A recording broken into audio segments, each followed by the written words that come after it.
Hey, how's it going, geeks? Welcome back to the channel. Before starting off the video, my throat is kind of wonking right now. I'm trying to get over a cold, so just bear with me if I start mumbling. Alright, so in this video I'm going to be showing you guys how to use XMR Stak. I know a lot of you guys have been asking me for this for a good while now. And the reason why I hadn't posted it was because A, I got sick, and B, I made an entire video showing you guys how to use version 1.4, but then I decided just to throw all that away since I figured it'd be best to show you guys how to use the newest version instead. So we're going to be using version 2.1, which is XMR Stak's dual miner. So you will be able to use both NVIDIA and AMD on the same rig using this miner right here. Similar to Claymore's dual Ethereum miner, this is a dual miner for Kryptonite. So it's pretty darn cool. There's not a whole lot of information out there. If you go on YouTube, you won't find a tutorial for this.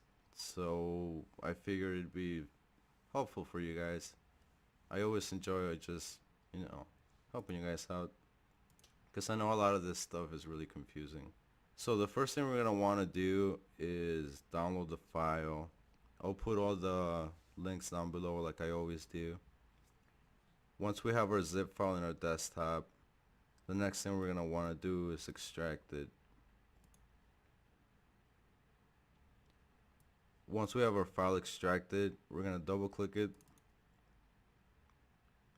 We're going to open it, and you're going to notice all these text documents and batch files. Down below you can see it has both CUDA and OpenCL support. The next thing we're going to want to do is click on the executable down here. We're going to hit yes, and it's going to open this page. You can just close it.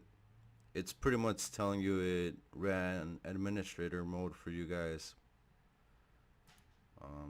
Just close out of that. In this step right here, depending on whether you're going to mine Kryptonite or Kryptonite Lite, you're going to choose between Monero or Aeon. Not really sure how to pronounce it. But in this case, we're going to be mining Electroniums, which is Kryptonite, not Kryptonite Lite. So we're going to type Monero. Next thing we're going to want to do is get ourselves our pool address.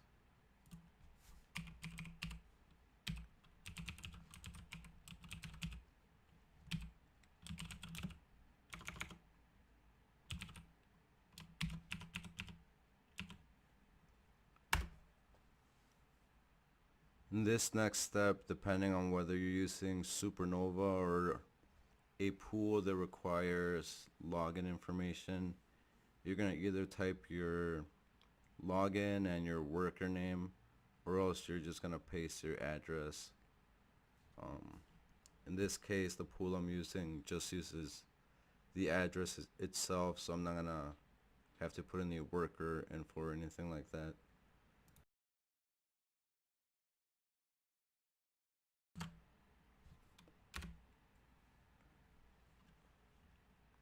And then we're going to type X for password.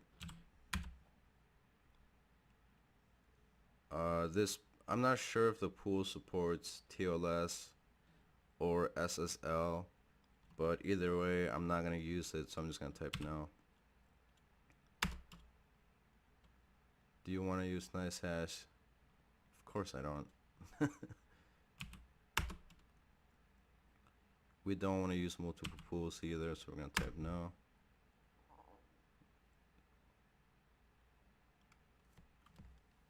So what we just did right now is create our configuration file, and it's detecting all of our graphics cards. In this case I have 7, and then next it's gonna create the work size for the cards, and it's gonna start mining. For most cards, this will be perfectly fine. You just let it do its thing, and it's gonna start mining on its own, and you're pretty much done. But for the Vega cards, since we have to split both of the threads for the HBM, we have to use 2 device IDs per card. So I'll show you guys in a little bit.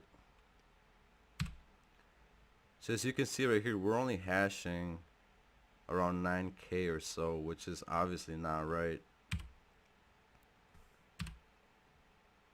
So let's add the other threads real quick.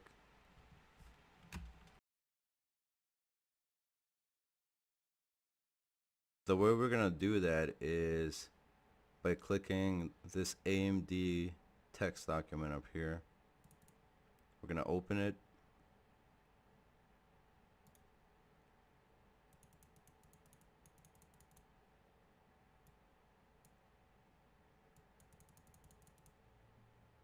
And we're gonna see all the GPU threads.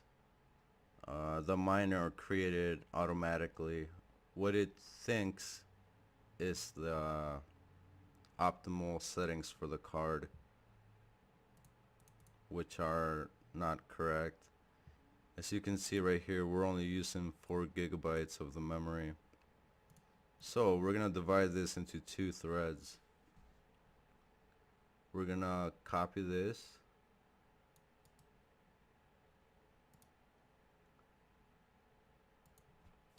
We're gonna press enter, and then we're gonna paste it. We're gonna keep the same index name.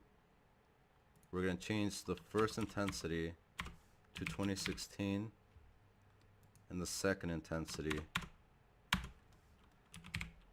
to 1800, and we're gonna do this for every single card. So you're gonna have 2 threads per card. So if you have 4 cards, you're gonna have 8 threads. So it's gonna be 0, 0, 1, 1, 2, 2, 3, 3 for all 8 cards. In this particular case, if you go all the way down here, I have up to index 6 because I have 7 cards in this particular rig. And unlike the old miner, this thing has divisions right here showing you the compute units and whatnot.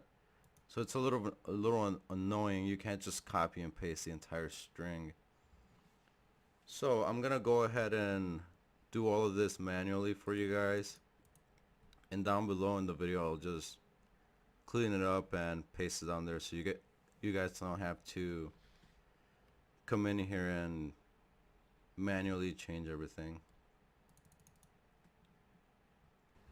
Quickly, before showing you guys the next step, if you ever need to change your configuration file for a different coin, all you have to do is click on this config file. Right after pressing the executable, we did the whole terminal steps with the pool address and whatnot, and it created this little file up here. So you double click on this, and in here it saves your pool address, your pool password, and your wallet address. So all you do is replace these lines right here with a different pool, different address, and a different password. Alright, so as you guys can see, I went through the entire file, and I have 2 threads per card. So I'm going to close out of this, and I'm going to click on the no CPU batch file. Or if you want to use the CPU, you can just double click the executable down here. But I don't want to use the CPU, so I'm going to click this, hit yes, close this page once more, and it's going to start creating 2 threads per card.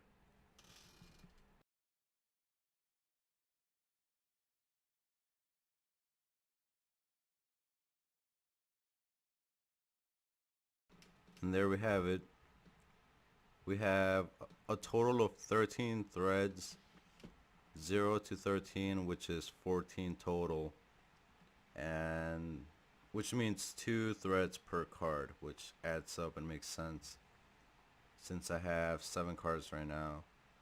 And you can see we're hashing 14K, so it's working really well. It dips a little bit.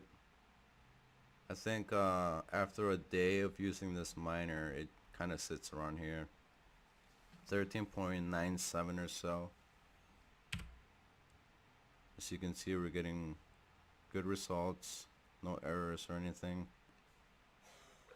You can check your hash rate by pressing H and your results by pressing R. And that's all there is to it, guys. Thanks for watching the video. Drop a like down below if you enjoy the content. Peace.